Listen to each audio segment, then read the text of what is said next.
George Orwell wrote 1984 to give an example of what a totalitarian government would look like in a relatively free country like England. It was a chilling warning of what can happen when those in power abuse their positions to take away freedoms from the people. Orwell's novel depicted a despondent society where Big Brother is always watching. There's propaganda to the point of rewriting history. You cannot speak, write, or even think incorrectly or you will be punished. A society where everyone is under complete control by the government. And for the longest time, this novel was only a cautionary tale, something to look to avoid in the future. But recently it has become all too real. In 2020, we are living in 1984. I know what you're all asking yourselves. How are we living in 1984? Could it possibly be the way many entities abuse their powerful platforms to push their agenda and censor ideas they don't agree with?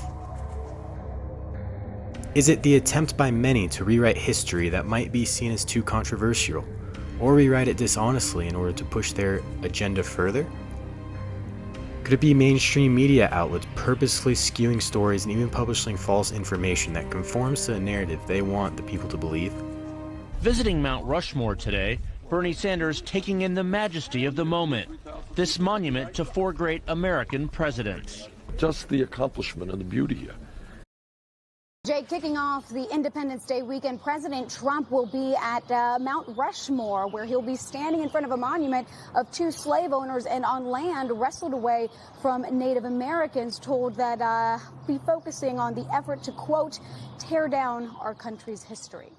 Could it be the trend on social media to cancel anyone who doesn't agree with the inane dribble on Twitter? Maybe it's the push to limit free speech at places like college campuses because conflicting opinions might upset someone in their safe spaces, and we definitely don't want that to happen. Is it how every form of media nowadays has to be politicized, pretty much always pushing the same agenda, even though it's often a stunt to try to sell more products?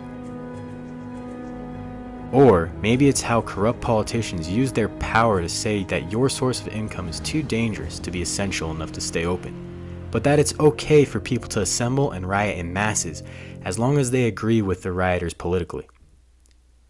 Well, no, it's none of that. We weren't even close to the dystopia that Orwell described until just a few days ago. That's right, it was when Fortnite sued Apple.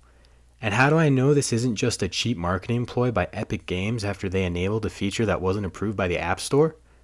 Well, because Fortnite said we live in 1984. This truly is a sad day.